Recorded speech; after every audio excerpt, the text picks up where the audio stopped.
Dude, do you ever see Fletch? Flesh. Fletch. Flesh. Fletch. Flesh. Fletch. Flesh. Oh, Fletch. Right. I hate to admit it. This isn't half bad. It might just be the Four Loko talking. Hey, yeah, that's true. I'm in, though. Go again. Make sure. You might have hit the chord. Change the channel. Boom! Unplug yourself. Don't let the government rape you. Yeah! I don't want to get in the pool! Drowning out now, yeah. We're in the middle of a hurricane! Glad talking over albums! And Hurricane Durst. What's it look like out there, Ollie? It's hurricane. Just have to suffer through the occasional burst of wind. This is bull. Alright, I guess we're starting. Okay. Okay, ladies and gentlemen, this episode's sponsored by Four Loko! Woo! Actually, it's only sponsored by 3 of the 4 Locos. We have multiple sponsors today. Of course, vaporub, High V brand, and my newest love of my life, Glade Blue Odyssey, Odyssea Azul. The rest of their stuff smells like absolute garbage. This smells like what God's butthole probably, if I had to imagine, if a supreme deity had a orifice that he needed to excrete from. It's called Gary, am I right? Yeah. Anyway, this is all right. This is 2 for Tuesday, except it's Saturday, and we're setting 2 new second time thingies in this episode. And if you're at home bitching about the sound quality, then you can't do anything about it. Because some people are indoors watching Asian things. K-pop, as a matter of fact. Whatever. Yeah. So, I am somebody, and joined by Jimmy. Hi, I'm Jimmy. This is your second time. You're the first repeat guest. I appreciate it. It's a huge honor. I just forgot my call name from the last one. Jimmy something. Jimmy Sambora. Yeah, we'll go with that. Jimmy Sambora. Alright, so first repeat guest, and this is the second time we're doing a mystery selection, which we did a couple episodes ago, and we ended up with a horrible album. So we had to talk about the Go-Go's. It's boring. Man, so I'll let you pick. This is going to be a late 90s, early 2000s rap rock, cheese rock extravaganza. We have... I'll read the selections here. It makes it more dramatic. Yes, there's our local fire department going to respond to a gunshot or an OD'd person. Every time a siren goes off, you have to drink and then vaporub. Okay. It's going to be a long night.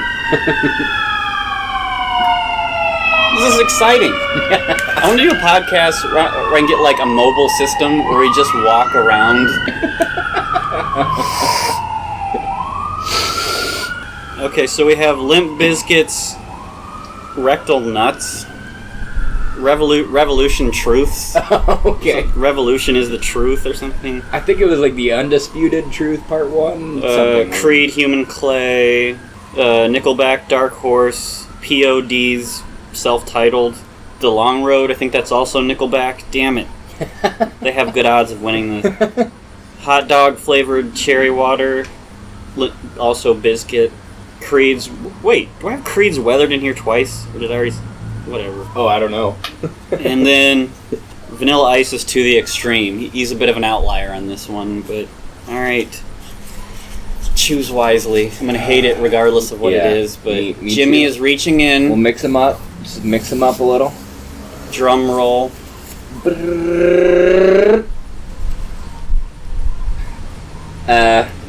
Biscuit felt nuts. Yes, that was the one I wanted to do. Okay, so we just figured out this album existed. Yeah. This is the freshest this podcast has ever been, because we just realized this existed. Apparently Limp Bizkit has this album I mean, it could turn out to be good, but just based on the title and the song stuff, it looks like total garbage. But we're doing the Unquestionable Truth after that long-ass intro. I can edit this part before what we did.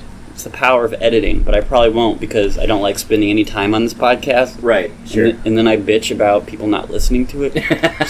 So we picked this solely.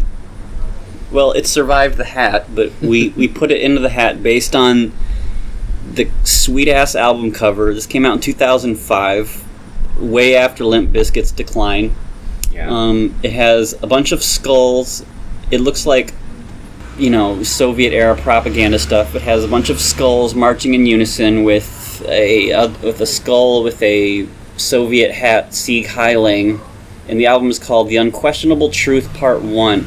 So apparently Fred Durst thought he had something to say other than just talking about punking on fools or trying to be like the man. Yeah. So this might have been like he's like, oh, we have like hard left turn. We got to start getting political, like Rage. Yeah. Maybe we can rebrand ourselves to be like Rage Against the Machine. Because Fred Durst. Yeah, because like that's how you continue your popularity as a music group is by going political. It's always a good. It wins. It wins all the time, right? Mm-hmm. Yeah. I mean, what if it ends up being really good? It's like some undiscovered gem. Well, then your one listener is going to have something really fun to listen to. I'll fully admit it. It might be. I do like that we just skip the most obvious garbage sometimes in this podcast and go for something new undiscovered garbage. Just make sure I'm still recording. I'm already pretty tweaked on the Four Loc. If I didn't say it before, this episode is sponsored by Vaporub. I haven't opened mine. I thought we were going to hang for a little, but I've got my watermelon Four Loko ready to go when I'm, done with this beer, which is getting pretty close. Would you like to take any bets on this album? I'm going to say, okay, I'm going to say it's going to be just on a scale of bad to just really bad. What do you? Or you could take a guess and say this might end up being maybe it's an undiscovered gem. The loser gets sprayed in the crotch by Glade spray eliminates odor and freshens the air. Blue Odyssey Azul. Okay, I honestly think it's just gonna be god awful. So like 10 being just heinously horrible experience. And like I'll go over a 1 to like a 5, like a 1 being a god awful experience to a 15 being like, hey, that was an undiscovered gem. Okay. So just number it based on those things. I'm gonna give it a 2. So not like a soul crushing experience. Well, I mean, a soul-crushing experience would be normal for them, so my soul is already crushed. Okay, so you're just going one notch above. I'm going to go with a 5, which I think it's just going to be mediocre. We're going to be falling asleep. I've done enough episodes of this, not in this genre, but I've done enough episodes of this where I realize almost everything is just bland, middle of the road, except for Carole King. Hold on, I'm opening the Four Loko. Boom. Watermelon. Let's do it. I could hear all 4 of those locos. I wasn't sure about the 4th one. You ready for this? I'm as ready as I'll ever be. No.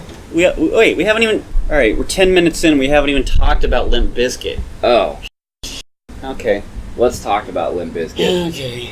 Remember when they blew up that sailboat at Spring Break 97? Yes, I do, and that was hilarious. Oh, man. Hold on, let's reenact it. You can be Fred Durst, and I'll be... What's his face? No. You be Fred Durst. I'll be Carson Daly. Be Carson Daly. Yeah. All right. Go. Wait, who's Carson Daly? He's the guy... No, I mean me or you. Oh, you are. Oh, okay. No, wait, I am. Oh, okay. I am. You're Fred Durst. Let me get into the role, Eddie.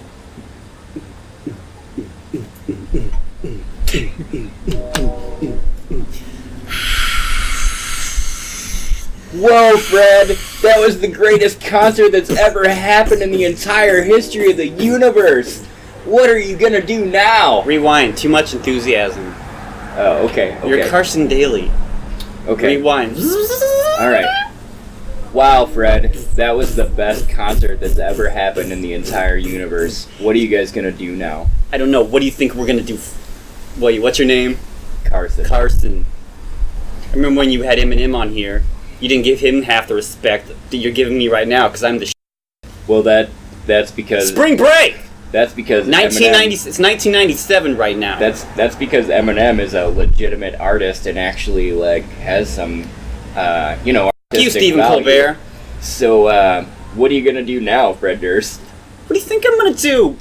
Do you think I'm that Fred Durst. What do you think I'm going to do at Spring Break 1997? You've seen the footage. Well, if it weren't Spring Break, I would just assume that you would continue. I'm gonna blow up a sailboat. Ready? Hit it. I would just continue thinking that you're gonna continue to rape the minds of America's youth.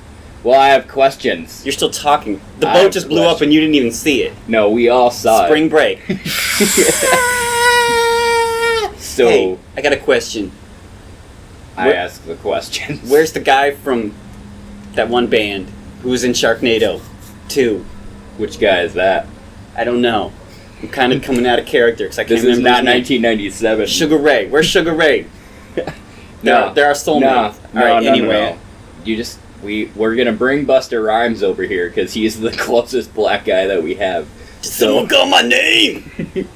Everybody strip! Strip! I'm gonna break your neck! Okay, is this over now, or...? Where were we going with that? I don't know. Oh, here comes Wayne Coyne. Hey guys, I had to pay my way here. Why wasn't I invited to Spring Break 97? Hey, are you Carson Daly? No. I watch Total Recall live every day. Is Kylie Minogue here? Okay, so this is Stinkballs, Numbnuts, Fred Durst, We All Love 97.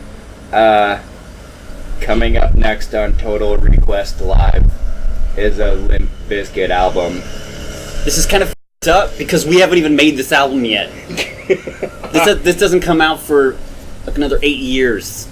Well, that's why you're the Carson. Let's get it, boy. I made this. It's called The Propaganda. This whole album just spreads truth. Spreadtruth.org. I'm telling you the way it is because I have lived at Spring Break 97, 96. I miss 95. Don't ask me why. Truth.org is anti-smoking site. We're gonna have to read each other's lips for this one because I want to go full blast. I can still hear you a little bit.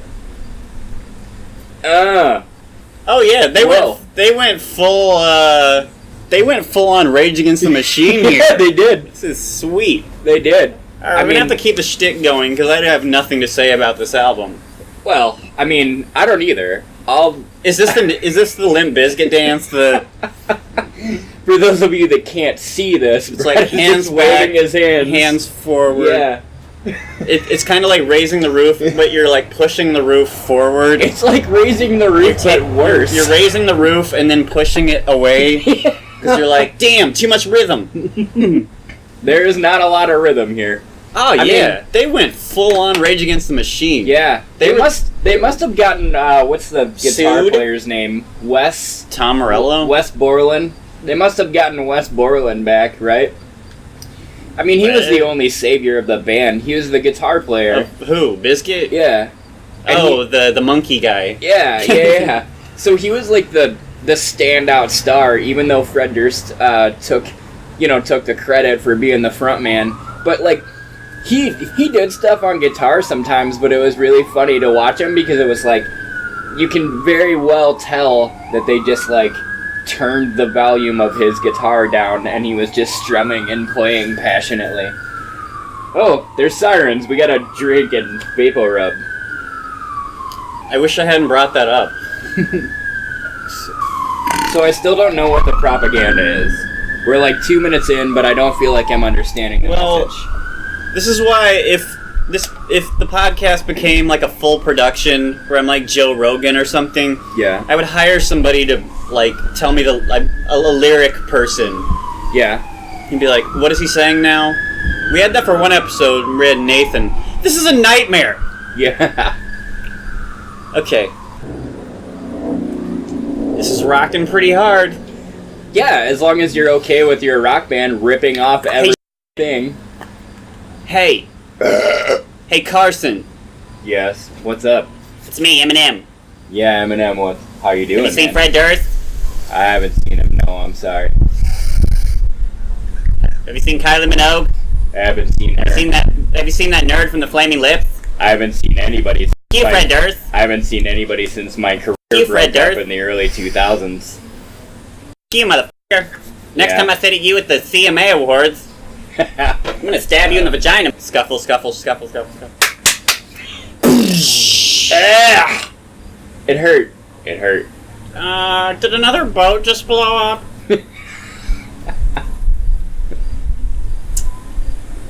We need to look at the credentials of this album because I seriously doubt this is Fred Durst singing. If there is any propaganda happening here, I certainly can't hear it because this is the most muffled vocals in the history of muffled vocals. He's buried like at like the ass end of the mix. You can almost hear him like he's drowning. It's poetic. Right. Well, that goes back to because that's what I'm meant to do. That goes back to the thing with him playing the guitar, and it was very obvious that they just turned him down.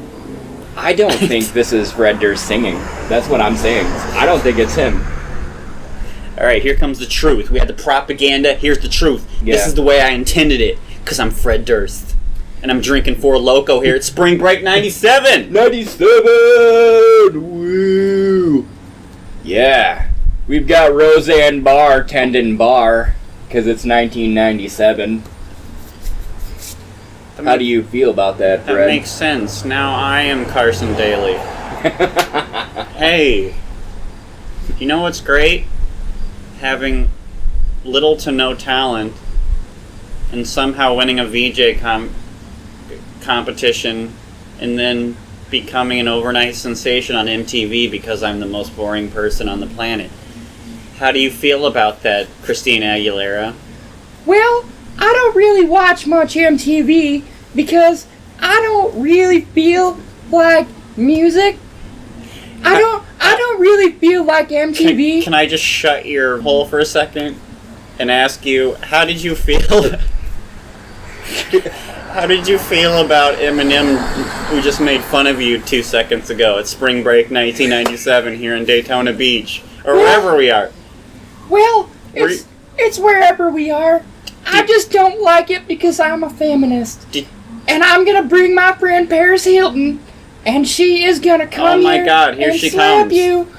So, hi, I'm Paris Hilton. I'm just getting this in through my headpiece that it was your boat that he just blew up. How do you feel about his extreme rebellious attitude towards late 90s morality and social mores? Well, mine is still docked down in Miami. Can I interrupt you again? No! Stop interrupting! Why do you have a southern accent? Well, it's because I'm a belle. I'm a southern belle. Yo! Guys, didn't you hear I don't use jelly? I know a girl who... So he's telling the truth. The next one is the priest. I heard this story where... I still haven't heard a single word that he said. I think... At all. I think Fred Durst might have been... This next song is about how he got molested by a priest. Okay. I need my Clamato. Okay. No, I still got this left. Okay. Or what year did this come out? 05. I was actually having a contemplative moment. Like, even at their best, Rage Against the Machine are... like, cringy. Yeah. They have some... Like, Bulls on Parade is cool. Yeah. Like, what I like the most about it is how seriously it takes itself. Yeah. And some of it's pretty cool, but like, the bar is like, not very high. Yeah. So, even though they're technically doing a good or a competent Rage impersonation here, it's like, it still sucks. Yeah. Because, like, alright, let's talk about the whole thing. All the other stuff that they've done sucks so bad that, like, putting something that they did that's, like, presentable in front of me, I'm just kind of like, okay, you know what? This isn't that bad. Well, because the difference is, like the worst of rap rock being like, oh, well, like, we fit in the hood. Right. Except you don't. Right. You're white dudes from California, and, yeah. Like, there was one band, and I've been, while you were talking, I was trying to think of the name, but I saw them here in California, and it was basically like, it's called the Head to Head Tour, and the headliner was Mushroom Head, which I left before, but there was a song that was there was a rap rock band from the mid to late 90s. I saw them play on that tour, and they just totally switched their dynamic. Like, they went into sort of like the math rock kind of thing and trying to bring in instrumentals. Yeah. And I really liked it. And now it's just like, okay, I know that I can listen to their older stuff because they've done better stuff. And this is the only legitimately kind of nice or serious I'm going to be during this podcast is, hey, this is a hell of a lot better than I did it all for the Nookie. Yeah, right.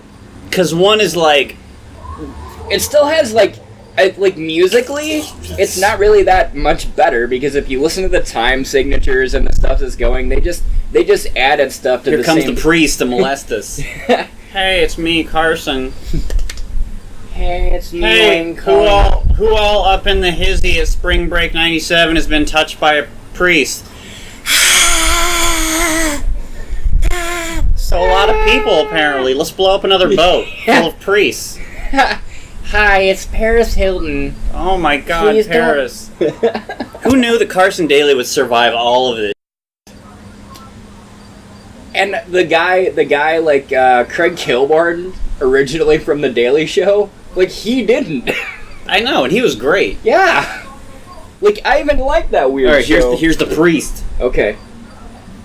Those planets are not all aligned is a stolen lyric from Sunny Day Real Estate. I'm just saying that. I'm a big fan. Probably. It's definitely a stolen lyric. Hey, you know what? This is not... Okay. We have to get real. What's worse? Because I think those are close to equally horrible genres. This one always gets the benefit of the doubt because it's like, all right, it's serious and it's trying to tackle issues. Yeah. But that still drives me nuts. Like, we know what's going down with the system, the trying to play hype man to the entire world. That versus like I know what's going on in the hood. Yeah. So they went from I don't know what's worse. Musically, this is better. So Limp Bizkit. I mean, we're 3 songs in. Yeah. And I've definitely listened to worse albums for this podcast. I'm saying it. I never thought I would. Me either. I rated it at a 2 in the beginning. I would bump it up to a 3. So we do have to factor in the fact that we cannot hear the lyrics. Right. I'm sure they're super cringy. So we definitely need somebody right now who's like looking up lyrics to this. Yeah. Okay. So next is the key. So is this a concept album? Because we have it is. Isn't so this... propaganda, truth. Yeah. The priest touched me, but here's the key to success. I'm gonna change the channel. I'm gonna tell my own story and then surrender. But isn't this a part 1 album? Because it's like it's all true. Yeah, but this is 2005 and they never had another album. Who was even president in 2005? G-Dub. Oh, G-Dub? Yeah. But we were at Lala, I don't know, 3-4 years ago, and anyway. Tom Morello was just like a guest artist for all the bands that we didn't want to see. It's like we couldn't stick around long enough because it was terrible and there were cooler things going on, so we'd walk away. And then it's like, oh yeah, Tom Morello is now guest starring on the stage. That's sweet, but I'm just going to say, I already won this bet, so I'm going to spray your crotch with... Yeah. Because it ended up... Because unless this... Well, This could still take a nosedive, but I doubt it. Well, if it takes a nosedive, I get to spray your crotch twice. I hate to admit it. This isn't half bad. It might just be the Four Loko talking. Yeah, that's true. I'm in, though. Go again. Make sure. You might have hit the chord. Okay. Like the Four Loko might have just put me in the vibrational zone of the Bizkit, but this is the... I wouldn't say I'm done that. making fun of this. This is the last golden gem of rap rock. This is their magnus opus. Mad Max. I know. I'm on the Bizkit train. Let's start a petition. No. Please don't light the. I got you. What are the sloths on fire? No, I got that. It's flowers, but there's a sloth. Here comes the key. There's Okay. Wait. Uh-oh. What is this? Oh, that's a little too on the nose. Sorry, they just lost like 3 points. Give me the spray. No. Oh, yeah. Well, this is the first part where it got kind of... Were they trying to do the wall here or something? Like... Yeah, oh yeah. With the rap rock. Do it again. They're trying to do the wall and then shut the f*** up. Well, come on. Damn. So, I want to get a petition for part 2. They probably had a whole rap rock wall concept here. At this point, you could probably just like call them up and be like, "Hey, come on over," and Hey, Fred Durst, you want to record part 2 of your Limp Bizkit album in my apartment in Illinois? Yeah. This is gonna sound horribly insulting, but this sounds just like Jack White on his last album. Oh my God, you're right. It does. This sounds just like Oh my God, it does. I think Jack White's a better singer, but yeah. Oh my God! So they ripped everybody off, and now Jack White ripped him off. It sounds like Lazaretto. Yeah, it does. Noise. So I never thought I'd be giving Fred Durst some credit. Yeah, me either. Or whoa. I mean, I don't love Jack White by any means, but I like him. But I still have like a certain amount of respect. And I thought he was just ripping off Rage Against the Machine in parts. So, nope. Apparently he was listening to some Limp Bizkit. Yeah. Apparently. Here's the channel. Change the channel. Boom. Unplug yourself. Don't let the government rape you. Yeah. I don't want to get in the pool. I have a white shirt on. Here comes my best friend from Sugar Ray. That one guy. What's your name, dude? I don't know. Why do we sound exactly the same? Hey, everybody, it's me, Mark McGrath. Veteran of every f***ing spring break. They just straight up did a Rage Against the Machine album. And honestly, it's not that much worse than an actual Rage Against the Machine album. So, Fred Durst, wherever you are, if you ever hear this... Not bad. I don't like you. I don't respect you. But, dude... This is the best album you guys ever did. Take that for what it's worth. Yeah. I don't know. Maybe you guys come over to Brett's apartment and we just record part 2. That'd be pretty sweet. Yeah. We just record part 2. Or it could be like Jodorowsky's Dune, this director who didn't get to make the movie but had like this whole book. So maybe they would come over. The band would come in their Uber and get out. And they would just buy the house next door. And they would come here and they would get out their booklet of like, here's how part 2 would have worked. Yeah. If we hadn't been such a train wreck of a band. Well, it's really funny. It's actually really funny. Like, there's no way that would ever happen. But maybe it would. But the thing about it is, like, you know, it's like a lot of gaming franchises these days. Like, this is a short ass album. Yeah? Because we had a long-ass intro, and this is almost done. Oh my God. Wow. So what kind of had me on edge about this was mostly just the pretentiousness of the idea of, like, we're getting political, we're Limp Bizkit. But it's actually kind of a cool album cover, a bit cliche. Now, keep in mind, we still haven't really heard any lyric. Other than, if I remember right. No, that's true, but I disagree. Here comes the story. Okay.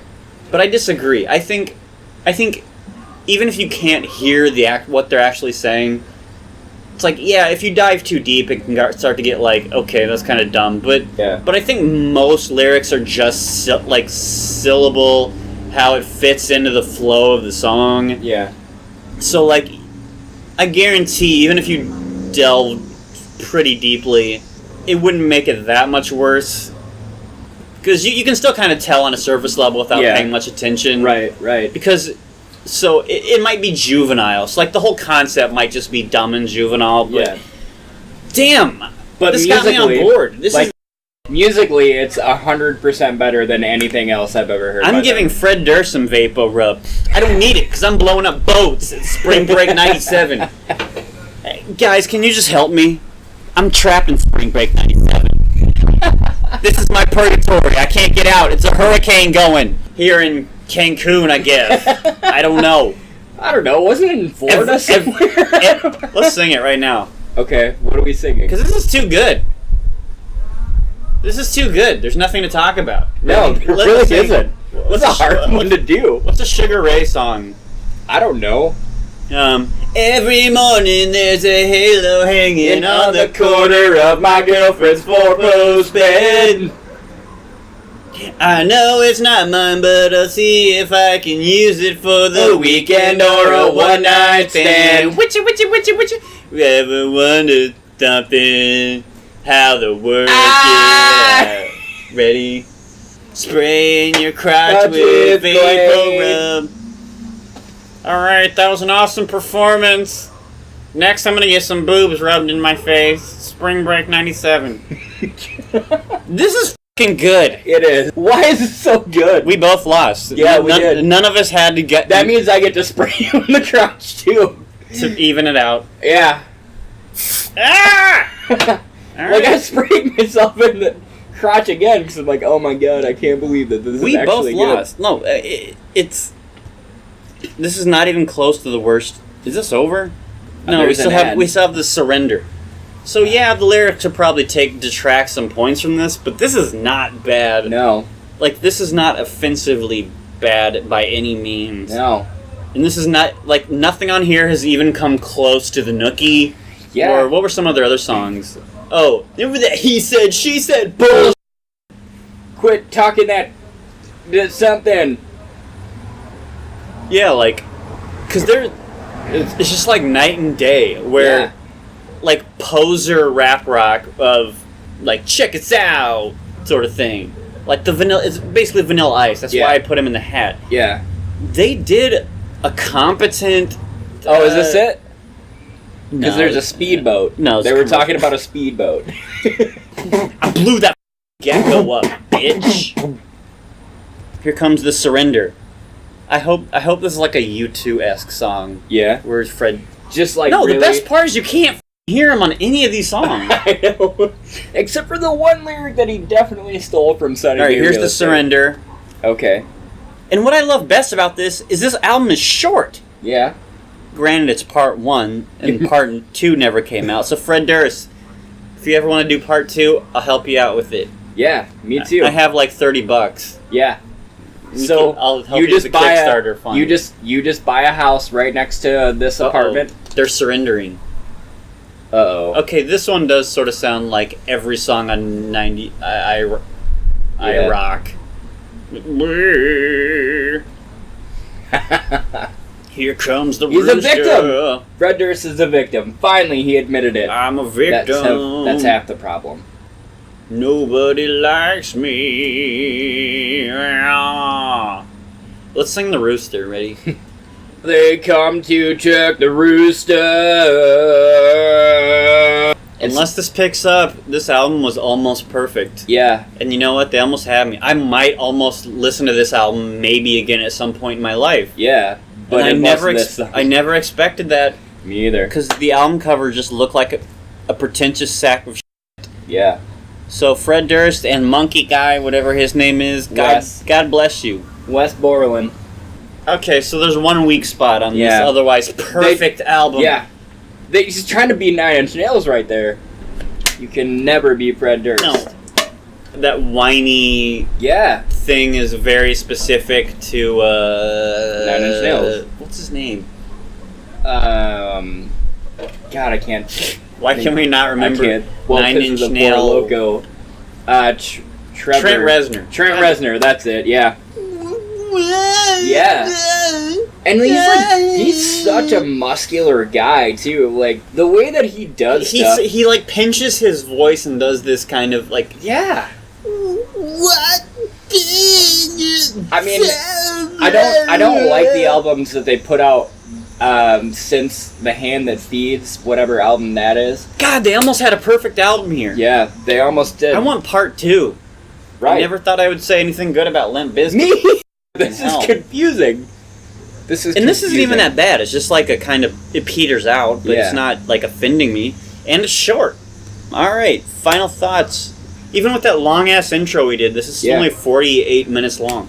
I mean, it might just be that I'm cronked on the Four Lok, right. But, like, I give it a 7.5. No. Alright, just genre comparative-wise, like, context is important. So I give it a, 2 out of 4 Locos, at least. I would... What is this? What's going on here? Is it a secret track? Oh, no, it's something. It just kept going. Alright. So I would rate it. Thoughts. I would rate it. I mean, initially I was on the 2 train. I was like, it might be, like, tolerable. And what did I guess? Like a 5? So we were both assuming we were gonna get, like, assaulted in the butt by some god-awful late Limp Bizkit album, but that was not bad. That last track went nowhere, but at least it was quick and just kind of got out of the way. Out of 10, I would give it a 4. Maybe a 5. Maybe a 5. But it's because you got to take into consideration the discography.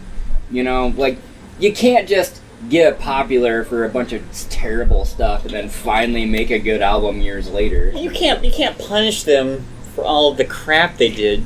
We're just judging the album as it is. Okay, so in that case, I'll give it a 5 out of 10. Yeah, if we're judging them over the whole of their career, you have to average it out, which would still be like a 3. They suck balls. It only lost 1 point for, you know, how much they have actually touched me in the butt. But, so, I mean, whatever, Fred Durst and Monkey Guy and whoever the hell else was in the band, I'm just going to say, okay, you made a lot of garbage and offended the world, but you put out one thing that wasn't horribly offensive. Good job. I have one closing thought. Spring Break. Hey, it's me, Wayne. No. I'm back. No, it's not Spring Break. I was on this album. Where are you? Wayne Coyne. Hi, Wayne Coyne. My name is Shut the Ow. Steve! Oh, hold on. Wait, I had a thought. Steve was doing heroin on that sailboat. I have one more closing thought. You can do that while I pee. Okay. My closing thought in this is, we were doing this. Like, we picked the albums because we thought that they would end up being really, really terrible. I will change my rating from a 2 to a straight 5 and forget about it. But everyone else forgot about Limp Bizkit. Especially after they put out a decent, listenable album. Good night.